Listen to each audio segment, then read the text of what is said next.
અલીશબાને છોકરું જન્મ્યાનું ટોણું આવ્યું અને એને એક ઈચરો ધાવણો છો. જાર પાડોશિયા અને અઝીઝાને એ ખબર પડી કે પરમેશ્વરે એ માથે દયા કરી છે, તાર એ પણ એ ભેળા મળીને ખુશી કરવા માંડ્યા. 8મે દાડે મનક છોકરાની તોહરમાં આવ્યા અને એ છોકરાનું નામ એના બા ઝકરિયાના નામથી રાખવા માંડ્યા. પણ છોકરાની માએ કીધું કે ના, એનું નામ યોના રાખશે. તારે અહીંયા કીધું કે તમારા કુટુંબમાં તો એવું નામ કોઈનું નથી.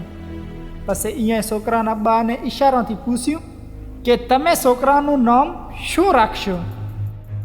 ઝકરિયાએ તકતી મગાવી અને એ માથે લીધું કે એનું નામ યોહના રાખવું છે. એ માથે બધાય હેરાન છે. ઈ સ્ટણે ઝકરિયાની જીભાન ખુલી જઈ અને એ બોલવા માંડ્યો અને ઈશ્વરના વખાણ કરવા માંડ્યો. અને બધાય મનક જે આસપાસમાં રહેતા હતા એ અલાઈ હેરાન છે. અને યહૂદિયાના બધાય જાબલુ ઇલાકામાં આ વાત મશહૂર થઈ જઈ. જેટલે સાંભળ્યું એ વિચારમાં પડી જાવ અને કહેવા માંડ્યો કે એ છોકરું ચેવું થશે, જેમ કે પરમેશ્વરનો હાથ એ માથે હતો. ઝકરિયા ઈશ્વરના વખાણ કરે છે અને ઈશ્વરનો સંદેશો આલે છે. યોહનાનો બા ઝકરિયા પવિત્ર આત્માથી ભરપૂર થઈને ઈશ્વરનો આ ન્યાપો આલવા માંડ્યો કે પરમેશ્વરના વખાણ થાય, જે ઇસરાયેલી કોમનો ઈશ્વર છે, જેમ કે એણે પાંજા મનખાનો ખ્યાલ કર્યો છે અને ઈયાને મિલાયા છે. અને પંજાબોના દાઉદની નસલથી અમને એક શક્તિવાન તારણહાર આલ્યો છે.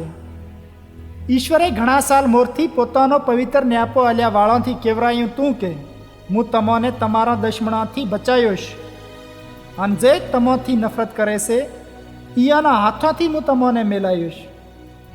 ઈશ્વરનું મકસદ આ હતું કે હું અમારા બાપ દાદા માથે દયા કરે, કે હું એના પવિત્ર વચનને પૂરું કરે. ઈશ્વરે હમ ખાઈને અમારા દાદા ઇબ્રાહિમથી આ વચન કર્યું તું કે હું તમને તમારા દુશ્મનોથી મેલાયોશ, કે હવે તમે વગેરે કોઈ બીકથી મારી ભક્તિ કરતા રહેજો અને પાંજી પૂરી હયાતી નેક નિયત અને આશા મનથી મારી સેવા કરતા રહેજો. અને એ જ ઈચરા તું પરમેશ્વરનો ન્યાપો આલ્યા વાળો કેવરાઈશ, જેમ કે તું પ્રભુને આયાથી મોર એનો માર્ગ તૈયાર કરીશ. તું એના મનખાને સંભળાવીશ કે મુક્તિ તો પાંજા પાપાની માફીથી જ મળી કે છે. આપણો ઈશ્વર કૃપાવાળો અને દયાવાન છે. હું હવારના અજવાળાના જેમ અમા માથે આકાશથી મુક્તિનું અજવાળું ચમકાવશે.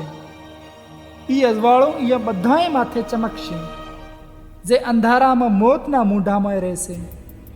અને ઈશ્વર શાંતિના માર્ગમાં આપણી અગવાણી કરતો રહે. એ છોકરો યોના વધતો જો અને એની સમજણ પણ વધતી જઈ. હું એટલા વખત સુધી રણવગડામાં રહ્યો જેટલા સુધી ઇસરાયેલી કોમને ઈશ્વરનો ન્યાપો આલ્યાનું ટોણું ના આવ્યું.